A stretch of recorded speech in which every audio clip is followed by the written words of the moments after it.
देश के अलग अलग राज्यों में वोटर लिस्ट का स्पेशल इंटेंसिव रिवीजन जारी है, लेकिन शुरुआत से ही इस प्रक्रिया का विरोध किया जा रहा है।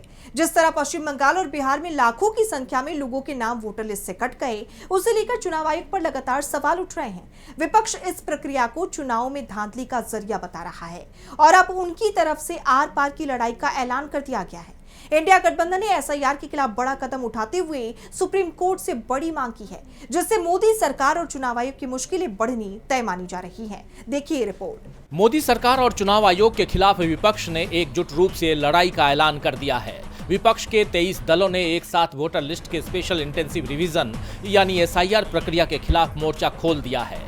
उन्होंने एक खत लिखकर सीजेआई सूर्यकांत से देश के लोकतंत्र की रक्षा करने की मांग की है। कांग्रेस महासचिव केसी वेणुगोपाल ने ये खत अपने सोशल मीडिया पर शेयर किया है। साथ ही देश में चुनावी लोकतंत्र के लिए मोदी शाह सरकार को सबसे बड़ा खतरा बताया है।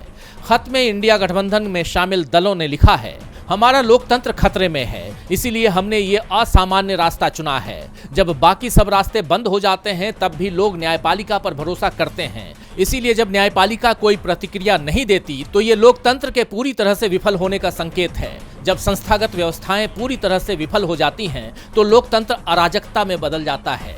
हम न्यायपालिका पर ही सवाल नहीं उठा रहे हैं। असल में जब हर व्यवस्था विफल हो जाती है तब हम अदालतों का रुख करते हैं। जब ये भी विफल हो जाती है तो ये सवाल उठता है कि अब हम किसके पास जाएं। संसद, न्यायपालिका, मीडिया और कार्यपालिका लोकतंत्र के प्रमुख स्तंभ हैं। इन संस्थाओं के बीच सहयोगात्मक व्यवस्था से ही लोकतंत्र मजबूत रह सकता है।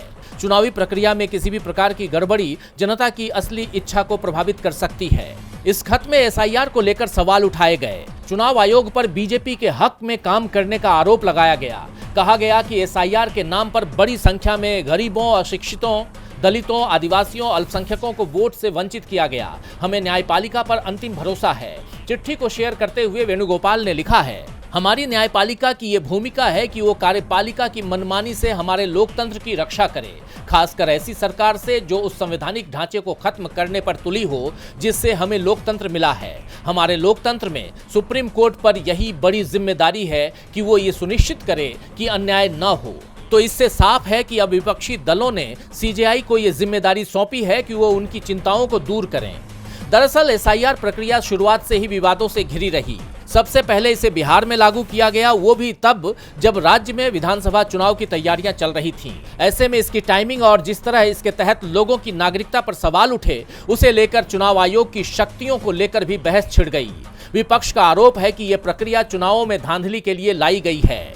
चुनाव आयोग बीजेपी के इशारे पर काम कर रहा है। विपक्ष के ये आरोप तब और मजबूत हो गए जब इस प्रक्रिया के तहत बिहार से लेकर बंगाल तक चुनाव से ठीक पहले लाखों वोटरों के नाम वोटर लिस्ट से काट दिए गए और चुनाव के नतीजे भी बेहद चौंकाने वाले रहे। बीजेपी को दोनों ही राज्यों में बम्पर जीत मिली, जिसके बाद अब विपक्षी दलों ने भी ठान ली है कि चुनाव आयोग की ये मनमानी और नहीं चलेगी। उन्होंने अपने खत में साफ कहा है कि हमारा एकमात्र उद्देश्य हमारे लोकतंत्र की संस्थाओं में जनता के विश्वास को मजबूत करना है। विपक्षी दलों ने सुप्रीम कोर्ट और सीजेआई सूर्यकांत से काफी उम्मीदें जताई हैं। वेणुगोपाल ने कहा कि हम ये लेटर ट्रांसपेरेंसी के लिए और इस उम्मीद से जारी कर रहे हैं कि सुप्रीम कोर्ट चुनाव प्रोसेस की ईमानदारी, जवाबदेही और उसमें भरोसे को वापस लाने के लिए तुरंत जरूरी कड़े कदम उठाएगा। इंडिया गठबंधन के इस कदम ने चुनाव आयोग के साथ ही बीजेपी के लिए भी मुश्किलें खड़ी कर दी हैं। अब सबकी नजरें सुप्रीम कोर्ट पर टिकी हुई हैं कि वो इस मांग को लेकर क्या कदम उठाता है। डीबी लाइव की रिपोर्ट।